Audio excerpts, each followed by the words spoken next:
Welcome to Follow Your Curiosity. Ordinary people, extraordinary creativity. Here's how to get unstuck. I'm your host, creativity coach Nancy Norbeck. Let's go. I'm absolutely thrilled to be talking this week with actor Peter Davison, star of All Creatures Great and Small, Doctor Who, At Home with the Braithwaites, West End musicals like Spamalot and Gypsy, and much more. He's also the author of a delightful memoir, Is There Life Outside the Box? An Actor Despairs. And Doctor Who fans also know him as the creator of the 50th anniversary special, The Five-ish Doctors Reboot. Peter talks with me about many of those things, plus how he came to write his book, The Rise of the Nerds, and more. Here's my conversation with Peter Davison. Peter, welcome to Follow Your Curiosity. Oh, thank you very much. So I start everybody else out with the same question, which is, were you a creative kid or did you discover your creative side later on? That I don't really know. I mean, I just never felt anything. I was particularly one thing or the other. I used to make the earliest creative thing I remember doing is making models of Jerry Anderson's Fireball XL5 out of a loo roll and just painted it. And I used to build those model aircraft kits, the model aircraft kits. And I used to hang them from the ceiling, which I thought was pretty good. Most people put them on a stand and painted them brilliantly. I would hang them on bits of wire from the ceiling so that when someone came in the door, they would appear to fly across. And sometimes I'd set fire to them, which is not a good idea because they belch out black, highly polluting smoke. But what else do you do with them? You've got to use them in some kind of practical way. So I like every kid, you play in the street and you imagine. I mainly imagine when I was younger, I was Popeye. I wanted to be Popeye the Sailor Man, so I tried to eat spinach. Tinned spinach, which, by the way, is disgusting. It's awful. It is really awful, yeah. I love spinach now, but not tinned spinach. No. I don't know if I was creative. I mean, I think I became creative, first of all, in terms of music at school, because we always had a piano in our house. My father played the piano, taught himself. He wasn't properly, he couldn't read music or anything like that. So I would bang out chords on my piano. And then I think I joined the school orchestra when I was about sort of 12 and played the clarinet in the school orchestra. Pretty terrible. It was a pretty terrible school orchestra, I have to say. I don't know if anyone could ever recognize the pieces of music we were playing. But so I did that, and then I took music. So I wasn't, I didn't gravitate towards art. I didn't really sort of go out. My sister was more artistic than I was in terms of drawings and things like that. But I did start writing songs quite early on. And in fact, even when I joined I then joined the drama club, and then from that I joined what's called an amateur dramatic society, and then I did. It's an old story. I've told this many times, but did terribly badly at my exams at school, and so I thought, well, I might as well apply for drama school, which I did, and miraculously got in. But and so I sort of somehow set myself on this very artistic course while not really thinking of myself as being particularly artistic. I remember at drama school being terribly embarrassed because I didn't really know that many actors. So people would talk about, very famous, I can't remember them now because I didn't know who they were, but, and I would go, who are they? And they would look at me in absolutely, a shocked face that I didn't know who this particular actor was. But my influences, weirdly, were, there's a radio series over here called I'm Sorry, I'll Read That Again, which starred John Cleese and Graham Chapman and Bill Oddie. So those people who went on to be kind of the leaders in sort of off-the-wall cult comedy, Monty Python's Flying Circus, and I think the others went off to do the Goodies, which was a TV series over here. and also I was a big fan of the Goon Show. So it was really, I was more interested in the comedy side of things, really. That didn't kind of work. Well, that's what it did, really. I did do sitcoms. Um, so I was never a great theatre goer. I didn't really spend a lot of the people at drama school would go off to the theatre a couple of times a week. I never really did that. And I was also much more focused on a career writing songs. That's what I really thought my strong point was. Even after I left drama school, I found a diary that I kept for a few months. And in that, I was talking about being irritated by being offered an acting job, because it meant I couldn't sit at home and write these songs on my tape recorder. But then, circumstances overtake you, and suddenly people kept offering me acting work, and I got distracted for about half a century. Anyway. Funny how that happens. And when I read your book, I was so surprised at the songwriting side, because I hadn't been aware of that, and how much you debated which way to go. Yeah, I mean, I was doing okay with the songwriting stuff. I mean, somebody wanted to buy a couple of my songs, and I was offered an EMI songwriting contract. EMI is basically the Beatles were with, and it was the major sort of record label over here. But it was such a terrible deal. It was, I think it was something like £600 a year, but you had to produce for them 10 songs that were acceptable to them. And of course, if they took 9 of those songs and said, sorry, you haven't come up with the 10th, presumably they wouldn't have to pay you any money. So it was a bad deal. I turned it down. And then I always sold a song to Frank Sinatra at one point.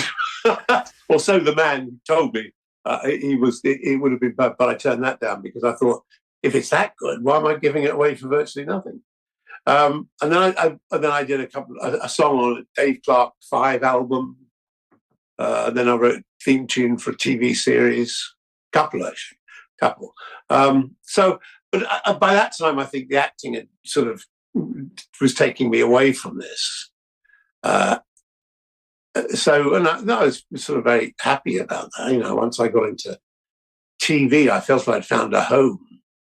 I just felt I understood it. I didn't even know why I understood it. But where lots of people around me, actors around me, didn't understand it, couldn't quite grasp, couldn't quite manage to say their lines while a red light was coming on a camera, I kind of understood it, and I don't know why. I suppose my father was not in the business at all. He was an electrical engineer. So I had a kind of technical knowledge of things, how things worked, which probably if you were too artistic, you couldn't be bothered to learn. It always kind of fascinated me, the technical side of television and film. Has always fascinated me. I'm always kind of when I'm on the set, always asking the cameraman or the sound guys how certain things work. I just like it. I mean, it's not that I'm not interested in the acting. I am, but I'm interested in how all these disparate groups of people come together. Whether it's costume, sets, sound, camera, to make the whole, and we're just simply a part of that. I feel very much like the actors are just simply one slice of the pie. That's so interesting, because my father's an electrical engineer, and I can imagine that if I were in that position, I'd be doing the same thing. How does this work? Tell me how. That is. I'd want to know all the same things. Yeah, that's interesting. Yeah. So you found a home in TV, and then you landed this little part that changed everything. Now, which little part, as a matter of interest, are you talking about? Which little part would that be? Well, are you talking about Doctor Who? No, just maybe, yeah. Oh, right. Okay. I mean, Doctor Who, I can't really separate Doctor Who in my mind from All Creatures Great and Small, which is a series true.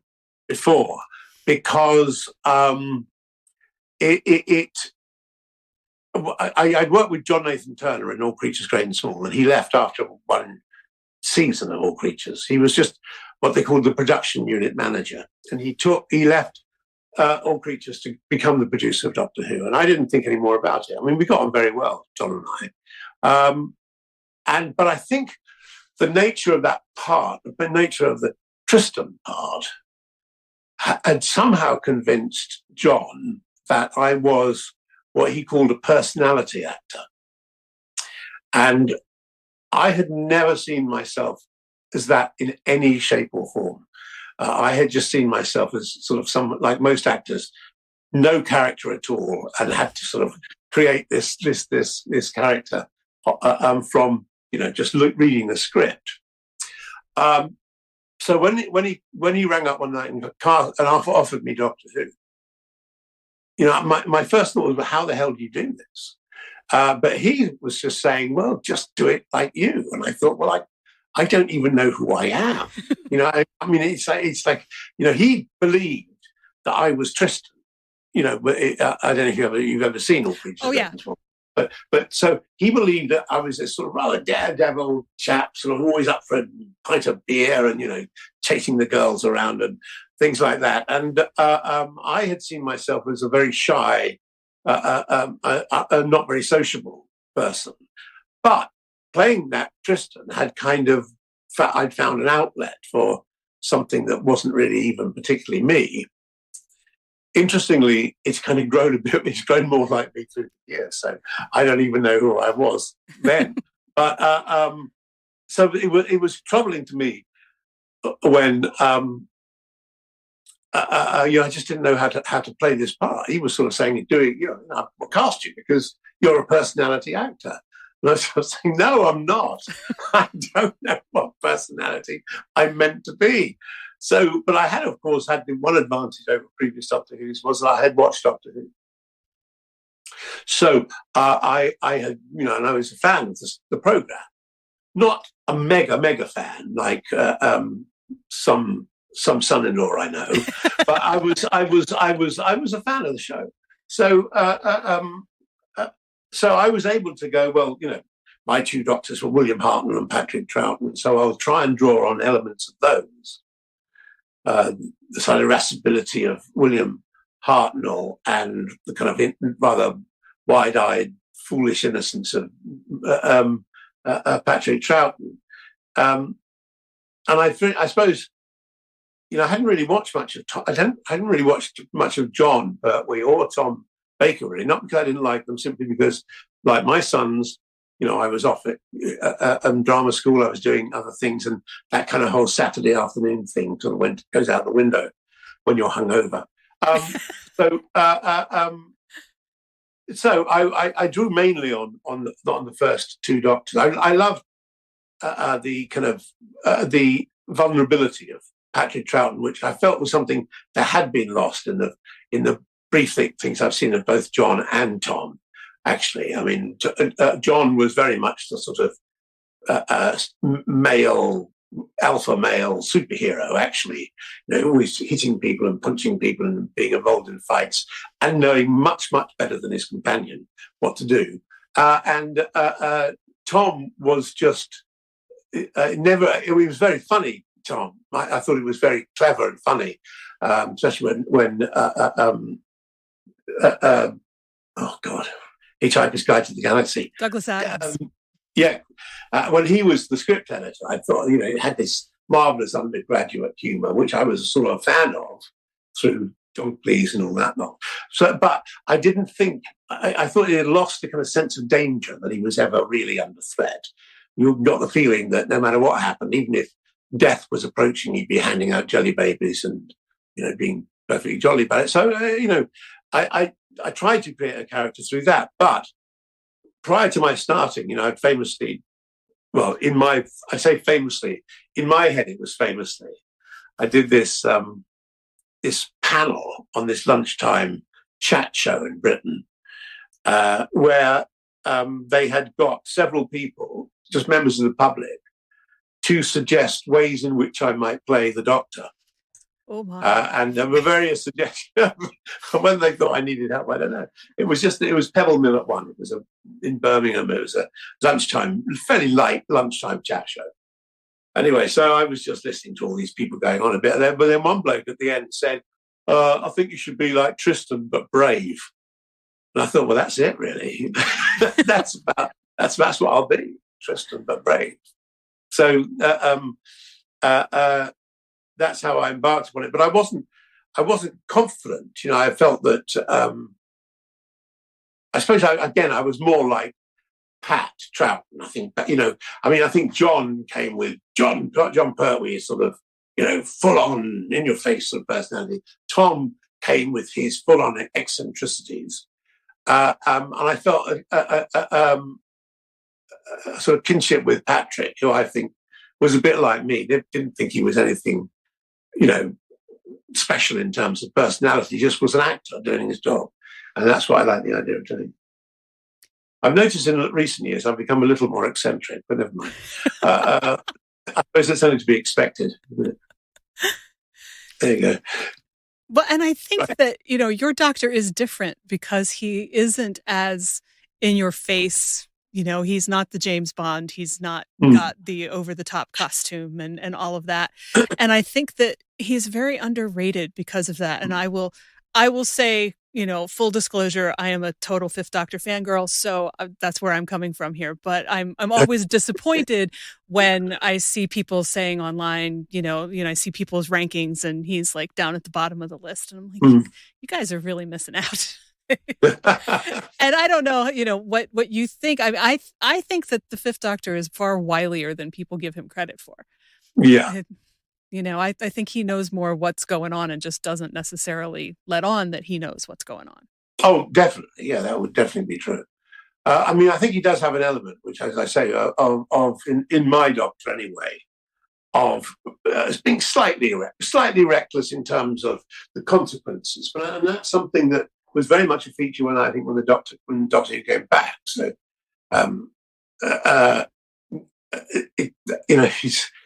he has the best intentions, but sometimes things don't quite work out the way that he wants them to. Well, hardly ever, actually, thinking about.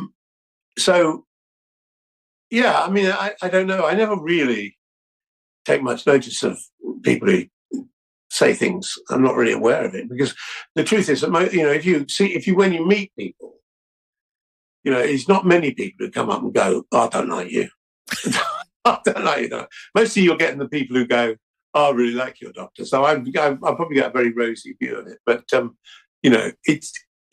it was a very what people have to understand is that I really enjoyed doing Doctor Who. I'd watched it before I did it, and I really enjoyed all the running up and down the corridors and saving the universe. But it was a phase of my career. I did not want it to be. I've never wanted to be defined by Doctor Who, which is why I asked when you said the part that changed my life. I think I have several of those in my career mind, which have led me into different facets. And many years later, I was, I got this reputation for playing nice characters all the time, and then I went up for a part. Just a small part, a speech in a series that Annie Henry was doing about school. And I was playing a terrible headmaster who ended up screaming at his kids, like really viciously screaming at them. And I had to go for the audition, and I thought, well, they said, do you want to read? And I said no, because I said if I read, I think I've stand less chance of getting it than if I just. And they offered me the part, but that little part in that thing.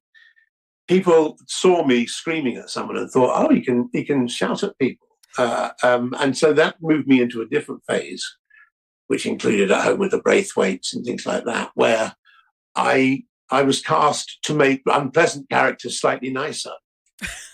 It's true. I don't know. Have you ever heard of A Home with the Braithwaites? Mm-hmm. Right. Well, so it was a very different part for me, this, because I was playing a rather unpleasant husband, unfaithful, and a bad guy, really. It was one of those parts where they just rang it up and offered it to me, and I thought that's amazing that they've done that, because it's so unlike the sort of parts I play. And after we finished the first block of filming, I said to the producer, thank you for giving me the opportunity to play this unpleasant character. And he said, well, thanks for making him so pleasant. Because the way these things work is they had this unpleasant character, but they needed the audience to empathize with him, because actually they needed the audience to like him in some way. So I somehow moved into that area of making rather unlikable characters kind of acceptable and people, which I think is quite good, because when you're playing these parts, you yourself can't think they're terrible. Otherwise, it just would never work. You have to kind of. Anyway, I think I'm skipping ahead. Sorry. That's okay. That's totally okay. I mean, it actually kind of segues into something that was on my list to ask you, which is, I was catching up on some Big Finish a couple months ago because I interviewed Sarah Sutton on stage in Long Island in November, and I wanted to catch up on her whole older Nyssa saga with Big Finish. And in that sequence, there's a story called Cradle of the Snake, which is the Mara story, only instead of infecting Tegan this time, the Mara infects the Doctor. And the whole time I was listening to it, I kept thinking, he is having so much fun with this. Yeah. Because it's like the rare opportunity for the Fifth Doctor to be really bad. Yeah, absolutely. And you do relish those things. I have to say, after you've played an unpleasant character for some time, it's quite nice to then go back to play a nice one. But you do enjoy those things, like the Big Finish, where it's sort of, the day in the studio, basically. Yeah, you do enjoy it. We like to kind of stretch our wings and get this venom out of us somehow. Extract the venom from our souls. That's a great metaphor for the Mara. And I think we enjoy listening to it too, because it's so different, and because we can tell that you're having fun with it. But it's also like, wow, what if the Fifth Doctor, sweet, pretty what's the word I want? Understated Fifth Doctor is suddenly over the top evil, taking over the world. Like, whoa, hang on, what's going on here? Yeah. And I think Big Finish is great for that. All the things that you never really got to do on screen, and you also don't have to worry about what the special effects budget is. Yes. Or the lack of one, in fact. Exactly. There will be no Merkas in Big Finish. So I have one other Doctor Who question that I have to ask you, because it came up on Twitter recently, and I promised people that I would ask. So there was a discussion about that particular son-in-law of yours having asked to have the end credits changed so that his character said the Doctor rather than Doctor Who, and someone thought that you may have done the same thing when you were in the part, and they weren't sure if it was you or if it was John Nathan Turner. So I said I would ask. I don't know. Are you saying referring to themselves as Doctor Who? In the credits, in the end credits? Oh, in the credits, right, the Doctor. No, that wasn't me. But I mean, I think John's thing was Doctor Who ? So you're playing the Doctor, yeah. So it certainly was in my time, I think it was called the Doctor. But I can't really take credit for that. Okay. Sadly, I wish I could. Shall I make questions? Yes, it was all me. It was all you. I did that. It was all you. But we should talk about All Creatures Great and Small, because I did get a little bit ahead of myself there, because it was such a big deal. And I remember it in my house. In fact, when I discovered Doctor Who, my mother was a big fan of All Creatures. And I remember telling her, oh, the guy who played Tristan is on Doctor Who, to try to impress her, which didn't work in the slightest. But I tried. But yeah, I was really intrigued by the way that you talked about Robert Hardy in the book and how he worked. And I was hoping that you could talk a little bit about that. I just thought he was one of the most unique actors that I have met. I could never see his influences. You know, a lot of actors that were coming along after Olivier and Gielgud, you could kind of see the influences, but he made his own way. I very much felt he made his own way, and it was sort of magical for me because I was tremendously, I suppose, scared really of working with him. He was in this series which I remember watching called the Age of Kings, I think it was called, all about it was based on Shakespeare, but they sort of melded it and rewritten it and put it together. And he played Henry V in that, Prince Hal, and then Henry V, and he was just kind of mesmerizing in it. But it wasn't like I was thinking at that point, oh, I'd like to be like him, because that was so far away from anything I had imagined would be possible. And then I just found myself suddenly working with him. My mother was in love with Robert Hardy because of that same series. So, of course, I had to live with, for the entire time that we did All Creatures, my mother being far more interested in Robert Hardy than she was in me. And I would ask her about an episode that would be on, and she'd go, oh, I thought Robert Hardy was so brilliant in that. And I was going, hang on, I was in it too. Anyway, and what happened was, as I said, I was very, very scared of working with Robert Hardy. In fact, all of them, because I felt myself as a BBC newcomer. I hadn't really done that much stuff before, and we started working on it. And I thought, how the heck am I going to even keep up with this man? Because the two brothers had quite a lot of scenes together, mostly arguing scenes, and I just thought it was the most brilliant lessons I learned working with him, because he was never the same.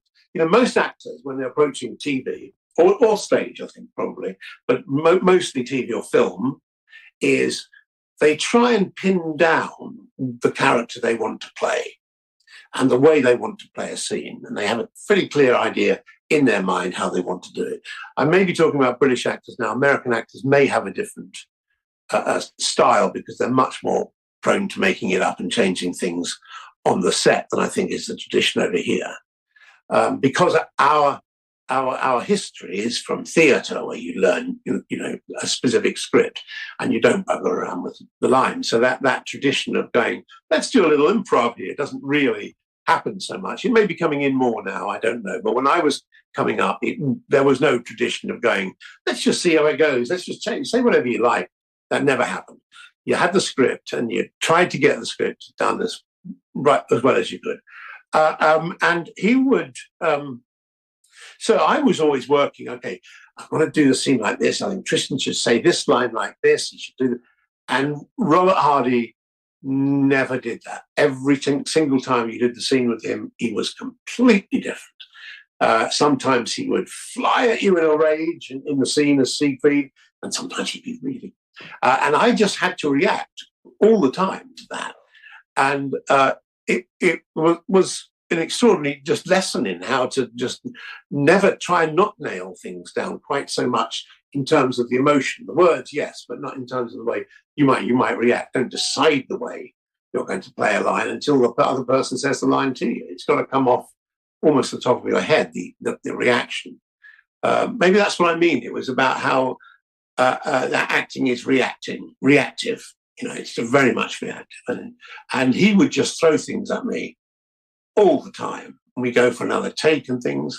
And sometimes he would be the best he ever was in rehearsal, before we ever filmed it.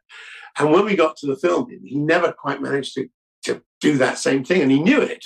He would get very cross with himself and sometimes be a bit irate on the set because of it.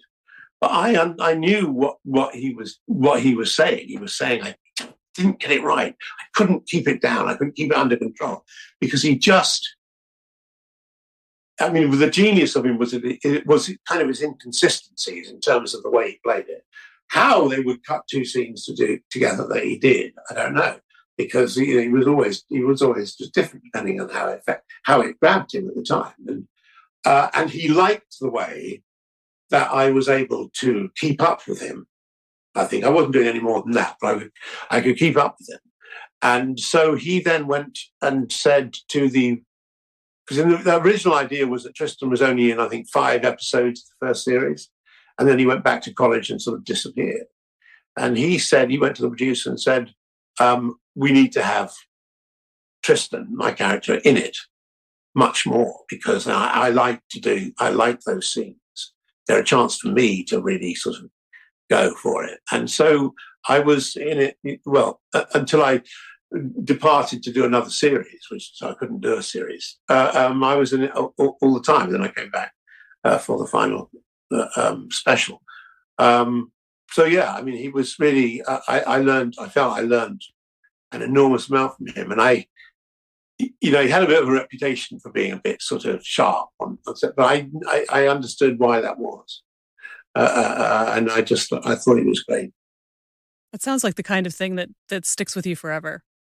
Yeah, it was. And also, I can't leave Chris Timothy as well, I think, was a huge, not in the acting department, so much as just being nice on the set and generous on the set. So, and he taught me that. And I think sometimes when I read about bad behavior of soap opera actors you get in this country, I think it's because, unfortunately for them, they didn't have the right people around to teach them that you don't have to do those things. You don't have to sort of be obnoxious. You can work and get the job done. Then that makes it easy for everyone on the set. Yeah, that's interesting. I know that, and I know that this is like an actor's nightmare, but to me, Robert Hardy is always Siegfried. Every time I see him in anything, that's my first reaction is, oh, it's Siegfried. Interestingly enough, in the break, we did 3 series between 77 and 79. And then we stopped because we'd taken the series up to the war. And we thought that was it. We thought 3 series was enough. We all got together and said, oh, no, I think we've done now. We all wanted to go off and do other things. And Chris went off and did a West End musical. I went off and did a couple of sitcoms and then into Doctor Who. And Robert Hardy played Winston Churchill. And when he came back, he'd sort of turned into Winston Churchill. I mean, it's a weird thing. It happens to every actor that plays Winston Churchill. They always become Winston Churchill. It's the most extraordinary thing. They're all like, they talk like that. Something. But so he had to be sacked about a bit before he returned to them to Siegfried. And I said to him, "You sound like Winston." He said, "Tell me if I sound like Winston Churchill." It's funny because I remember reading something that must have come out around that same time where he said, "Well, with a face like mine, you have to play Winston Churchill." And I thought, never even occurred to me until, He was incredibly youthful. He was terrifyingly youthful. Yeah. Yeah, because, I mean, it was on the face of it absurd that we should be brothers because there was an enormous difference in our age, but actually it didn't really make any difference at all. I didn't think, it was great. Yeah. One of the things that I found so interesting in the book is that you're remarkably willing to be honest and vulnerable in this book about your experience. And one of the things that you comment on is how every time you'd get a part, there was this part of you just waiting for the phone call saying, oh, nope, sorry, we've made a terrible mistake. We really meant to call someone else. Here's the sad thing. Yesterday, I did a read-through for a thing I'm doing starting next week, a TV thing, and it was on Zoom, the read-through, and they're always terrible on Zoom. I hate them. But I was I had to go in for a costume fitting today, and then one of the producers came out and said, oh, I love the reading. I loved the read-through yesterday. I said, really? I said, I said, repeated this thing. I said, I always think, I'm going to be recast after the read-through. It never goes away. You think you get to a point where you go, oh no, this is fine. No, it's read-throughs are horrible things, really, because you think everyone is listening to you, right? But because you're all thinking that, no one is actually listening to anyone. All you're thinking is, oh God, I'm terrible in this. I think what most actors are the same, whether they're honest about it or not. And so you get some actors who will whisper really quietly, so no one can hear anything they're saying. They just whisper everything, so everyone's going, what's he saying? Because then they're afraid of giving a performance, because if they don't give a performance, they can't really fire you on the basis of that. But so you don't know where to pitch it. But you are thinking, I'm never listening to anyone going, oh, they're rubbish. I'm thinking, oh God, I'm rubbish. And I think most of the other actors around the table are. Meanwhile, the producers don't appear to notice that at all and think, oh, everyone's great. But then when you get on the set, it's different, because then you're actually in the process of making it. So it's usually that phase after the read-through where I think I'm going to be recast. It's never actually happened to me, but I have known it happen to a couple of people. One of whom I was in something with, and we'd actually done one episode, and they decided that it wasn't working and just recast her. Wow. To be fair, it wasn't working. So it's a difficult problem. This, I mean, it's the most awful thing, because that person has been so excited about getting the part, and we've actually recorded an episode, and then the powers that be come to a decision, which actually, if you're honest, the actors agree with as well. We all say we don't. We all say, oh, it's terrible that they did to her. It must be so awful. But the fact of the matter is, what are you going to do? You're going to make the entire series and it's going to be not good? Or do you have to make a brutal decision for the sake, I suppose, of the series? But I don't know what the best thing to do is. It can be a cruel world. So I know that it happens, and I know that people have been recast. So it just, fortunately, up to this point, has never been me yet. But maybe I might get the phone call tomorrow morning. I don't know. I think it's valuable to talk about the fact that that's what goes through your head, though, because I think most of us, especially those of us who aren't actors, just assume that, oh no, I went in and I read really well and I got this part and it's all going to be great. And I think that exposing the reality that, it's normal for people to feel like this is all, I did a terrible job and they're going to realize it and it's going to come crashing down is really not that unusual. No, and I don't know. I spent a couple of months in when was it? The mid-'80s, I guess it was, being in Los Angeles and going around for a few auditions. It was just that my then wife was over for pilot season and I wasn't doing anything. So I came over, and then her agent started sending me up for various things.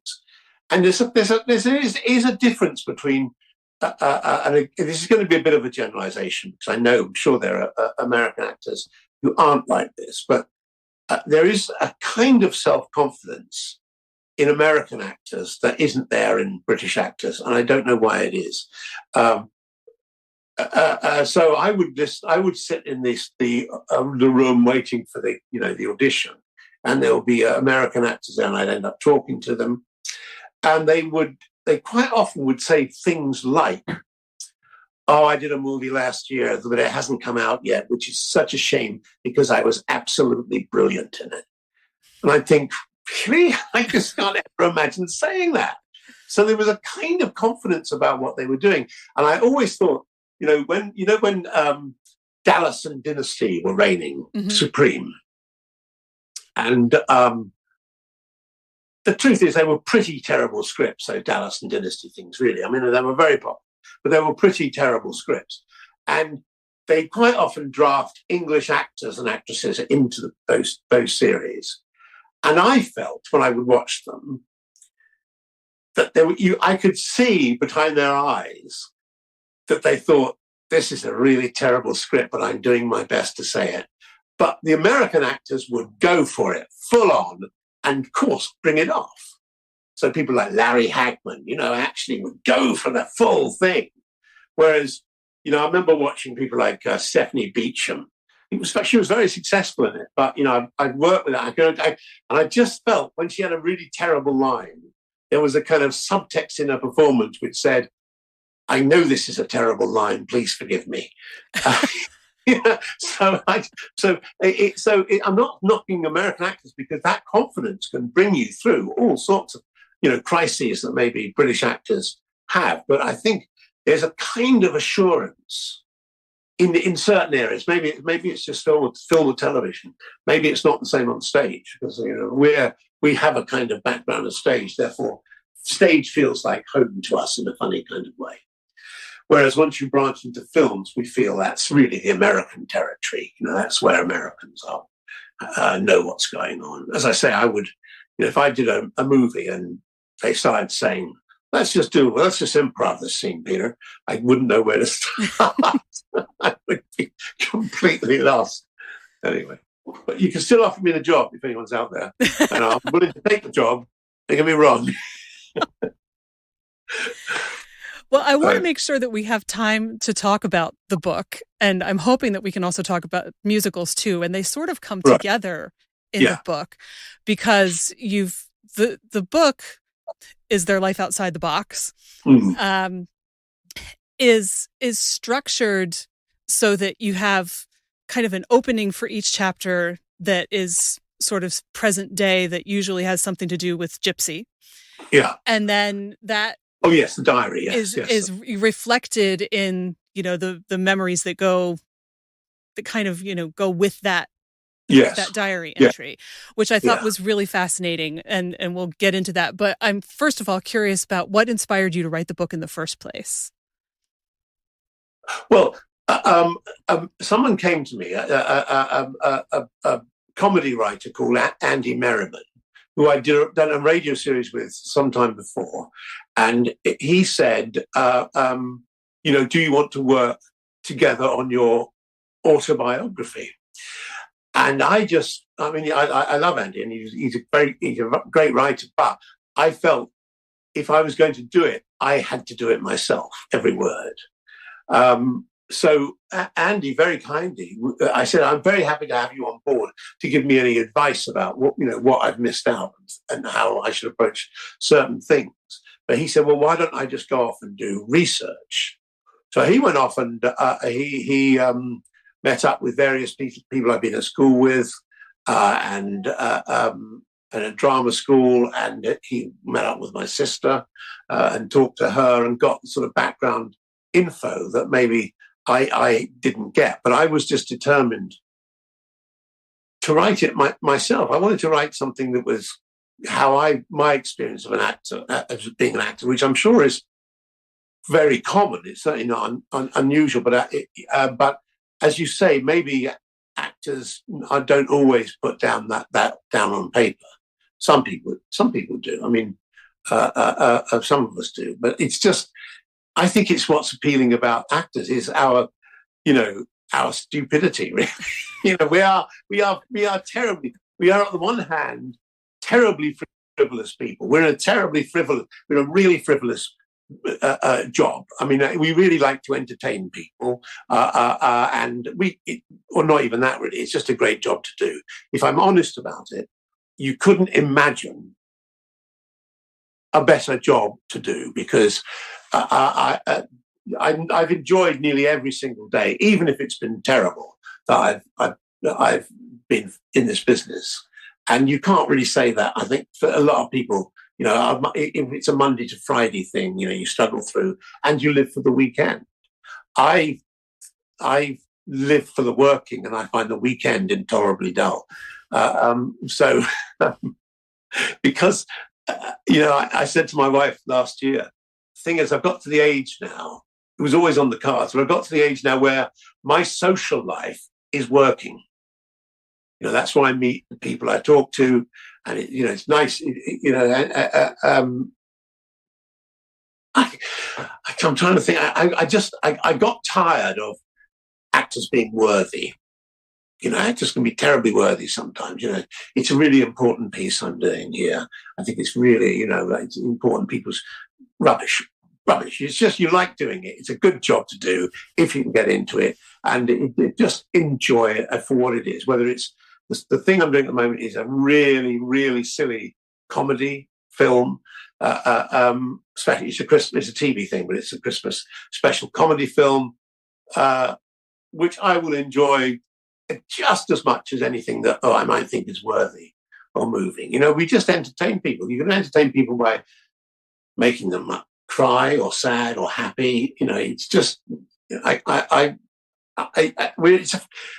it's a frivolously silly job we do, and we shouldn't be talking too importantly about it. That virtually everyone else, for example, on the film set, works harder than actors do. That nearly every single other job out there is worthier than, more important than an actor's job. Whether you're cleaning the streets, whether you're, whether you're teaching, whatever you're doing, from lowest to high, in my view, they're nearly all more important than being more an actor, but they're not as much fun. And so I just shamelessly now got to the point where if someone offers me a job and I think I'll enjoy it, that's my one criteria. I think I'll enjoy it. I shouldn't be saying this really, but I'm just, we've come out of a pandemic, and this ought to be the Roaring 20s. It really ought to be the Roaring 20s. We ought to be getting out there and having fun and enjoying ourselves, and we should be putting on shows that entertain people, joyous. You can make them moving. Gypsy was all those things and entertaining. Instead, I just find, when I'm looking for something to watch, endlessly depressing things, which I just am not interested in viewing. I don't want to see them. And I would prefer virtually anything than those things. This is really important to show this particular crisis that people. No, rubbish. Just you're taking it because it's a good job and you can chance to show off your acting. I'm not saying the writer didn't write it with those intentions in mind, but you're not doing it for that. You're doing it because you want to show what a great actor you are. You don't want to really inform people. That's just what actors twaddle talk. I've said too much now. I should shut up. This is what I should never do. So anyway, I'm just thinking it ought to be the Roaring 20s. And instead, we just appear to be closed down on every front. We seem to want to torture ourselves with our entertainment rather than entertain. There you go. I can kind of see that. It's sort of the golden age of television, but there is a lot of that. It ought to be. Yeah. It ought to be all happening now. We've come out of a pandemic, admittedly not another world war yet, but we've come out of a pandemic. Everyone was in a sort of depressed state. So rather than come out of it with flags waving and let's go out and, have a great time, we seem to want to just beat ourselves, senseless with what we think is, important. Well, maybe we'll get there. Maybe enough people will hear this and take up the cause. Maybe as a couple of years later, we all go, oh, to hell with this. Let's do something fun. Maybe. Well, I'm curious how you decided to set the book up the way you did with the diary entry and then. Okay. Yes, let's talk about that. Let's not get me into more trouble. So, it was simply that I was writing the book when I was doing Gypsy. And I thought, why don't I just make a diary of this sort of journey that's relevant to the book? I mean, I knew I was writing the book, and then I was working. And it worked out quite well because when you're doing theatre, people from your past keep popping up at the stage door. Suddenly someone you haven't seen for 30 years, the stage doorman will ring through and say, oh, I've got so-and-so here. And I think, wow, oh my goodness me. And then someone from your history will just sort of walk in and just funny things happen. It just seemed you could, which I connected with things in the book. So when something happened, either on stage or some coming to the stage, or I just then recall an event from, my life. It seemed to be fun, and it was just seemed a neat way of putting things together, really. And I managed to take it all the way through to the end after I'd finished Gypsy, and we went off to Florida, and it was where I failed to win an Olivier Award. Well, I was amazed that you managed to make that structure work the whole way through. Yeah, there always seemed to be something in the present that called up the past. Well, that's an impressive feat. Informed the past and what informed what I was talking about, really. And there were days things that were missed out. It wasn't so that obviously things didn't happen every day, but when they did happen, then that's when I would connect it with the thing that happened and I was writing about in the book.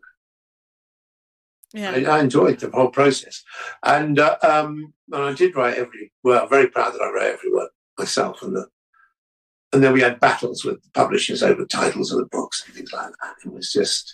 It was very silly because, of course, they want to sell books, so they wanted big pictures of the TARDIS on the front,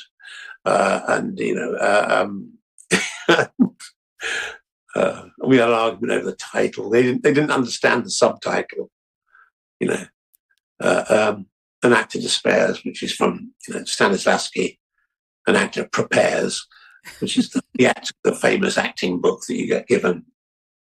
My mother gave it to me, actually, believe it or not. I did think about updating it at some point, but I don't know if it'll be worth it. One thing I really am disappointed with, which I hope to put right at some point, probably too late, is that normally they rang me up afterwards and said, "Do you want to read the audio book?" And I said, yeah, sure. And they said, okay, we're doing it on whatever it was, September the 23rd or some such date. And I said, well, I'm busy on that day. I can't do it. I'm working. They said, okay. So then I assumed they would come back with another date. Instead, they just got someone else in to read it. So I felt the book wasn't really done justice to in the audio format. Well, it's interesting because I looked to see if there was an audiobook with you reading it, and was kind of surprised that there wasn't. But as I said to a friend of mine once I started reading it, because I said, you should read this, it's really delightful. And I said, there's no audio with him reading it, but it's okay, because read it. It sounds exactly like him. You will hear him in your head and it's fine. Oh, that's good. That's good. I mean, I would have done it, though, if I'd been free, but I don't understand why they didn't pursue it. It was a very bizarre situation. So I think he was Scottish, the way we get him. I think he's actually reading in a Scottish accent. That does seem odd that they wouldn't have made it. Yeah, I know. I just... Anyway, that's one of the things. But yeah, so did my wife talk about this? We're now writing a book. No, she didn't. She didn't? No. Please tell. I don't even know if it might not even come to anything. I mean, at the moment, it's basically us arguing with each other about what should be in any chapter. So wait, I'm waiting for the response from the back room. Starting to think the two of you should have your own show. Yeah. Basically, we should do. Just the discussions are interesting. So now, what happened was she writes these romantic sagas, and I was asked by the Romantic Saga, whatever it is, Society, to present the awards at the Romantic Saga Awards this year, which I did. Got rather jet lagged. I can just come back from America. And at the dinner, the publisher said, why don't you two write a crime book, a crime novel? Because I used to read a lot of those. And she's written a lot of books, and I've written my autobiography. So anyway, we sat down to write it, and we've done about 15,000 words, I think. But there's a lot of discussion about what should be in and what shouldn't be in, and how one should describe these things. And and sometimes the arguments can get quite heated, and then we just give up and have a cup of coffee and go back to work. But it's, I'm not sure. I think it's a creative argument we have when we talk. It's not very healthy, and as you say, should really be televised. But we'll see. Yeah, I don't know if anything will come of it, but I'm enjoying it. But well, I'll keep my eye out for it. Yeah, right. Okay. Yeah.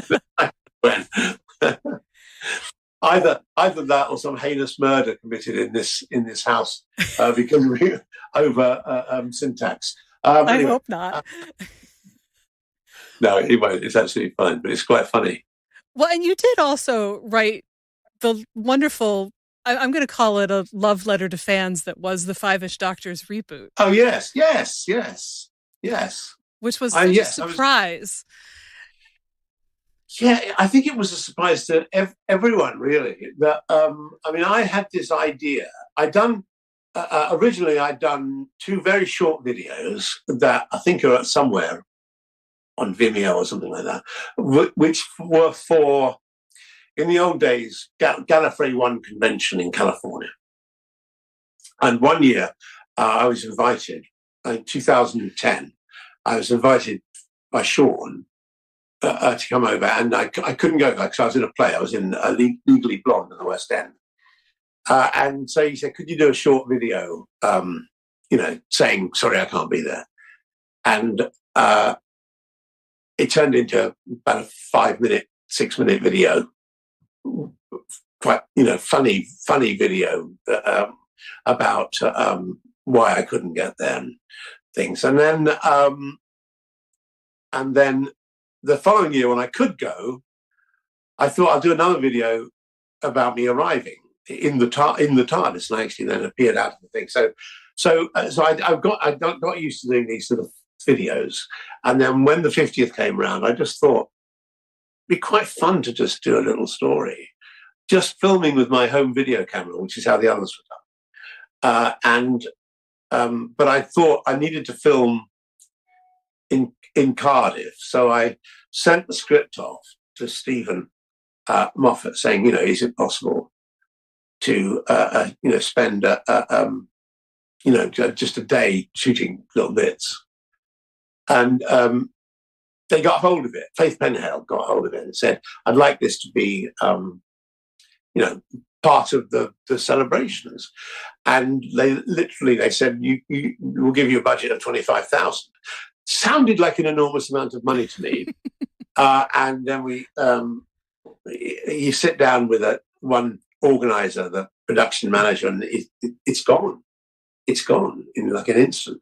But I had a brilliant woman who worked in the Doctor Who office at the time, called Katie Player, who really arranged the whole thing for us. And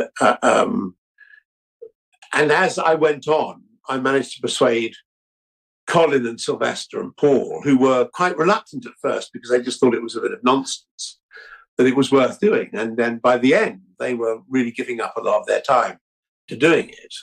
And we got it out in the nick of time. I think I finished editing about 3 days before it went out. And we didn't know how it would go down at all. But fortunately, I think it was rather fortunate. We were on this terrible program on the BBC, hosted by people who knew nothing about Doctor Who, and asking companions and doctors really stupid questions. And it was at the end of after the special, the 50th anniversary special had been aired. And so everyone, I think, fans and everyone in the studio, especially the fans out there, were thoroughly depressed by this debacle of random interviews with people and nothing. And then they announced at the end that if anyone wanted to see anything else about Doctor Who, it was on what the BBC called the red button. So I think because the fans were so depressed by this program that we'd all been involved in, where it was just nonsense, they all pressed the red button, and there came up this thing which they didn't expect, which they overreacted to in spectacular terms. And so they were going, "Oh my God, this is amazing! This is the most amazing." But I think we were helped by the appallingness of the BBC thing that had gone out, and so it seemed to grow in people's imaginations about how good this thing was. And listen, it was great and it was fun, and I think I was very happy with the way it worked out with the budget we had. And but yeah, it was. But this time, I thought about doing another one for this year, but it just proved too difficult. Too difficult. The way things are done these days, everyone has to be so careful about what they say. And you write something in a script, they go, "Oh no, you can't say that. You can't say that," and so it's not worth doing if they're going to do that. So that in a way, it's that's why it hasn't happened, because you can't.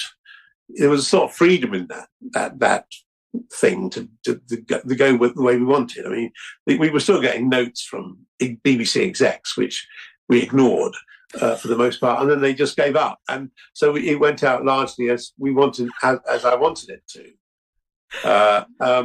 But nowadays, that everyone is running so scared of everything.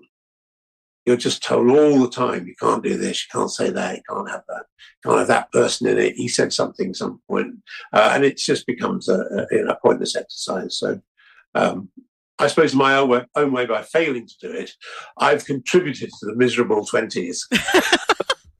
So I'm sorry about that, but it just couldn't do it. Well, that's a shame, but at the same time, I feel like, if you were only going to get one shining moment to have that magic happen, yes, I think you achieved that, and I think that you achieved it beautifully. Thank you very much indeed. But I wouldn't, the other thing is, I wouldn't want to have done it unless I believed it could be as good or better as the first one, and I think that was always going to be very difficult to do, simply because everyone in that first one gave their time for free. All the actors came in for nothing, and I don't know how easy that would have been for them to do again.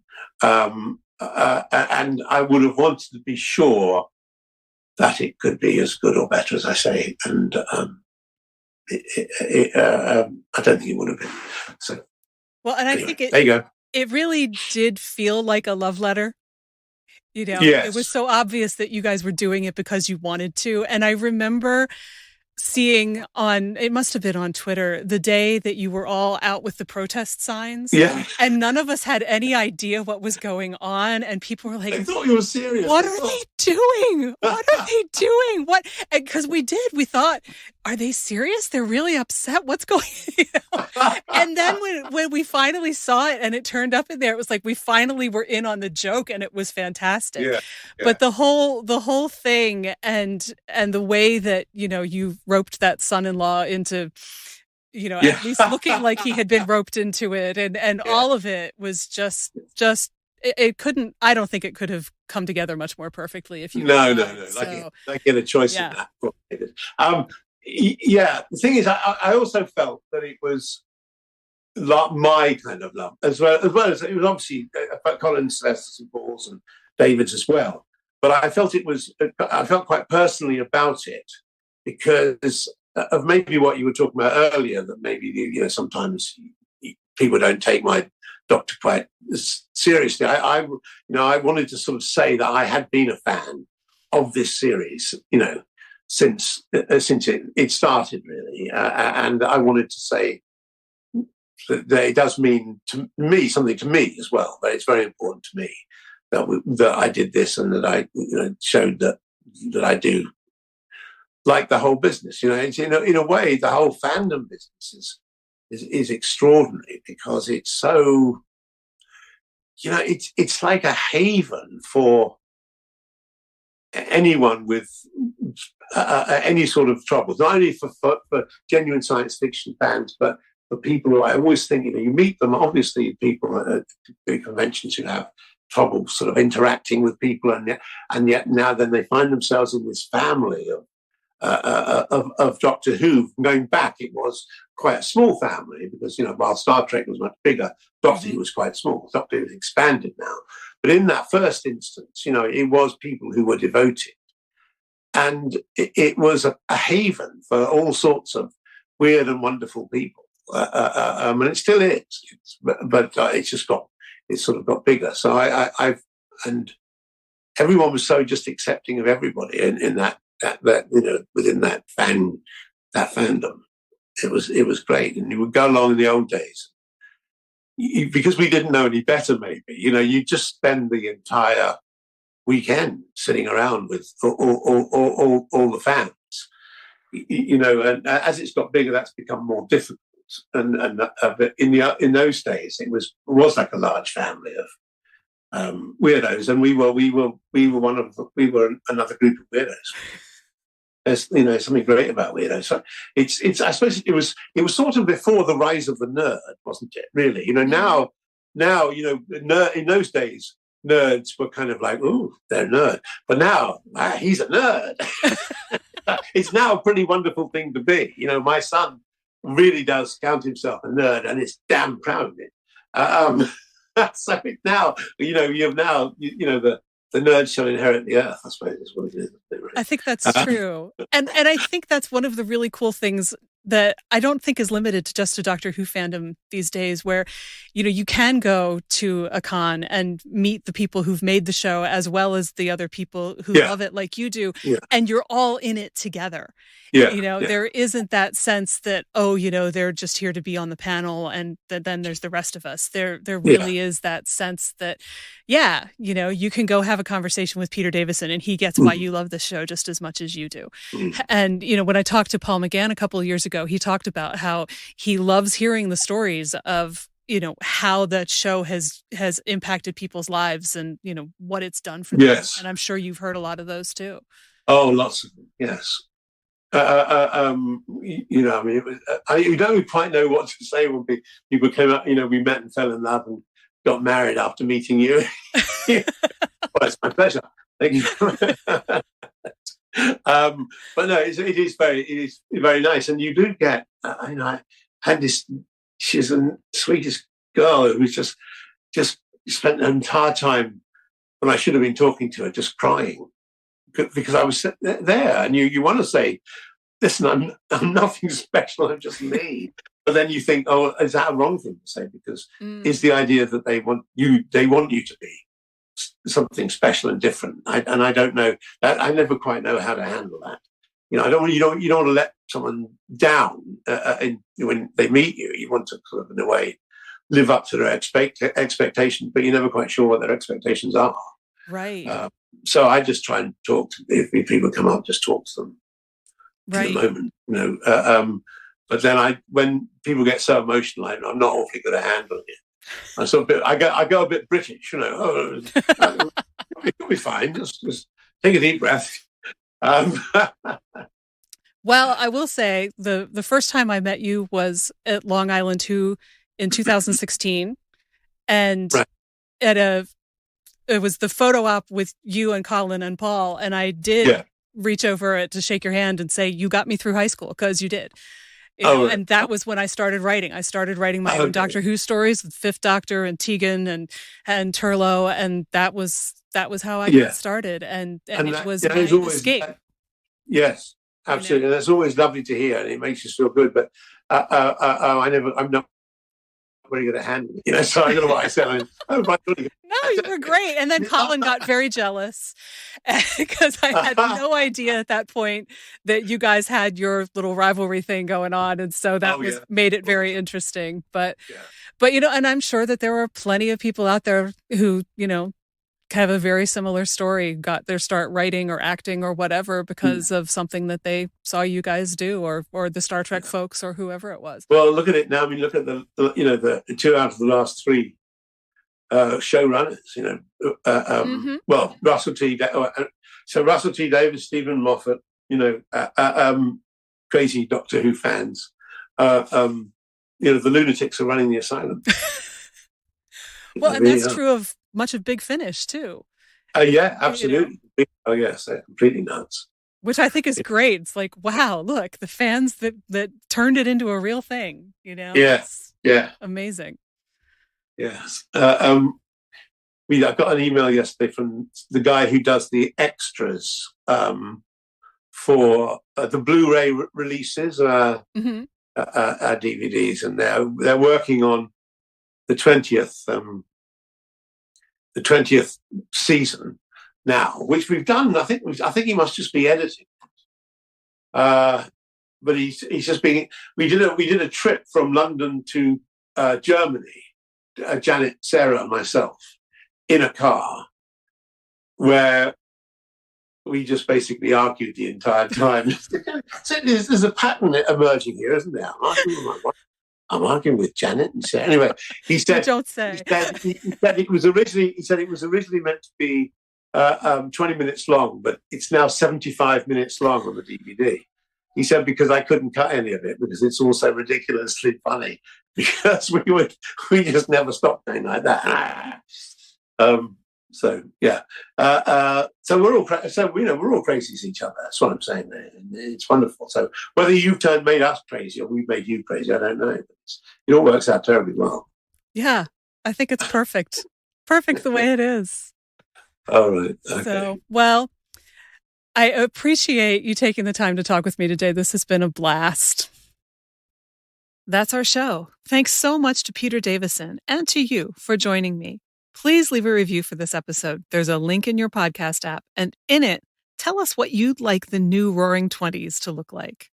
If you enjoyed our conversation, I hope you'll share it with a friend. Thanks so much. If this episode resonated with you, don't forget to get in touch on any of my social platforms or even via email at nancy@fycuriosity.com and tell me what you loved.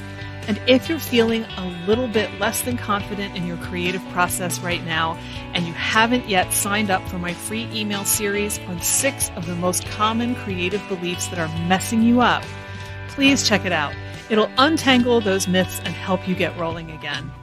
You can find it at fycuriosity.com, and there's also a link right in your podcast app. See you there, and see you next week.